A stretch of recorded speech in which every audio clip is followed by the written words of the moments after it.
10%, de passer de 50 à 60%. Ensuite, la revalorisation de l'indemnité de contrôle et d'encadrement pédagogique qui a augmenté aussi de 100%. Ensuite, l'indemnité de recherche documentaire et de recherche horaire, bien évidemment, qui a augmenté de 114%. Ensuite, la revalorisation du point indiciaire de 5 points, qui est passé donc de 51,43 francs CFA à 56,43 francs CFA. L'indemnité représentative de logement qui a été justement donc défiscalisée totalement. Je rappelle que ces mesures aussi devraient prendre effet à compter donc du 1er mai 2022. D'ici là, bien évidemment, nous allons proposer au président de la République une loi de finances rectificative après que cette loi sera adoptée en Conseil des ministres. Donc, nous allons la soumettre à l'Assemblée nationale à son adoption.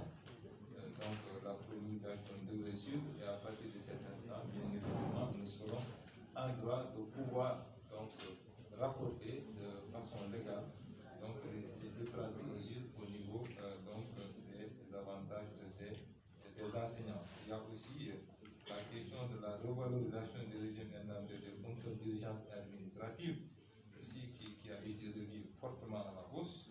Bien évidemment, nous sommes inscrits aussi dans une perspective particulièrement importante, mais surtout, ce qu'il faut noter, c'est que les deux parties ont réaffirmé leur engagement en faveur des 5 priorités du ministère de l'Éducation nationale, dont la priorité, en tout cas numéro 1, c'est la promotion d'un climat social apaisé dans l'espace scolaire.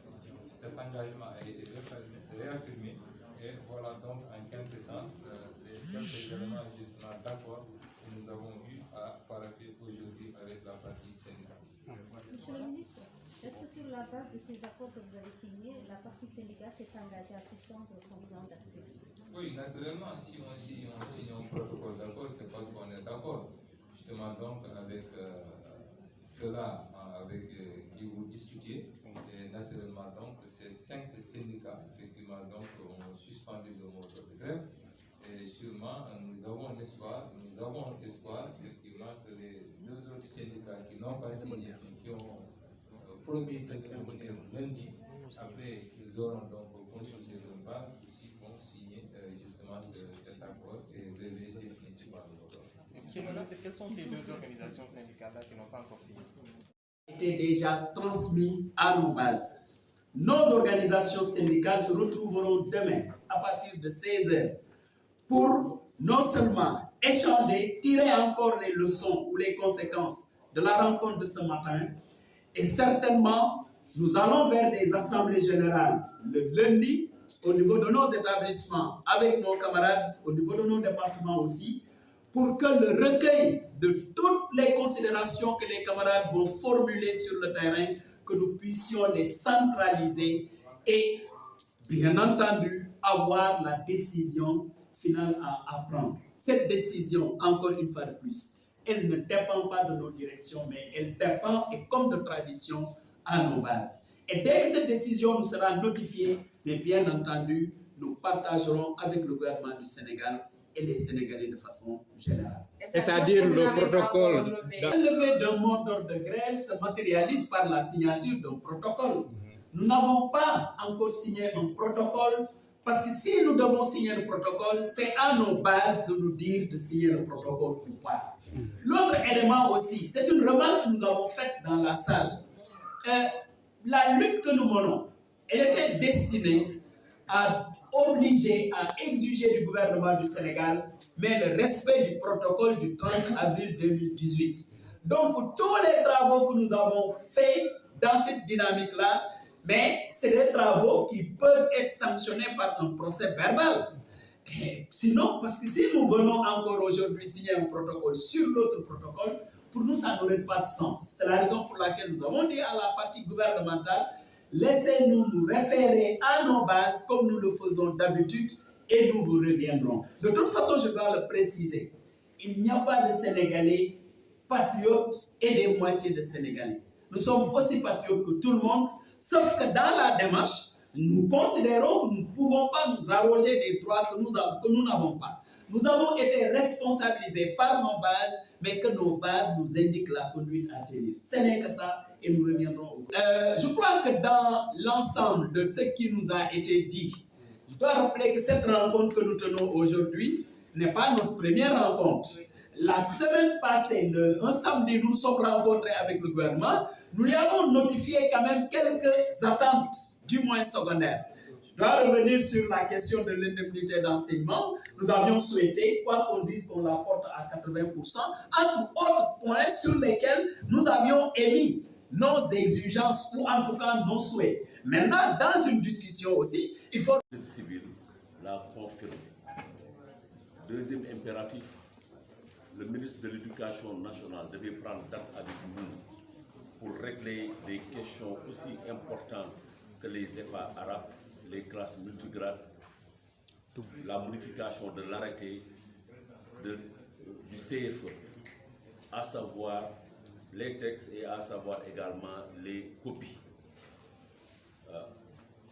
Troisième impératif, et on a pris date, c'est pour le 3 mars. Et Madame le ministre de la fonction publique également s'est engagé pour le 4 mars à examiner avec nous les textes qui régissent nos camarades constitutionnels. C'est des questions fondamentales. Et ayant constaté, au-delà de l'aspect pécuniaire, nos préoccupations, comme les lenteurs administratives, on s'est donné rendez-vous pour que toutes les plateformes de dialogue du ministère de la fonction publique au ministère des Finances, en passant par l'éducation, que ces fonctions ces plateformes soient opérationnelles et que les lenteurs administratives puissent être un mauvais souvenir. Fort de tout cela, et ayant constaté naturellement par rapport à la question nodale sur l'écart constaté entre les PCMG et les instructeurs, il y a un petit effort. Nous avons jugé nécessaire de naturellement signer ce protocole d'accord-là et de suspendre le mot d'ordre. Suspendre le mot d'ordre, 5 syndicats ont signé le fond, on va dire, avec une réserve, avec déjà une psychose à l'école, surtout pour les élèves en classe d'examen.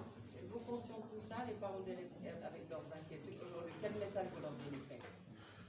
Je l'ai dit tout à l'heure, nous, en toute responsabilité, on avait des impératifs, au-delà des aspects pécuniaires, d'autres impératifs, et le gouvernement a acté avec nous les questions aussi importantes que les DMC, la question les rappels, la question des décisionnaires, la question des lenteurs administratives.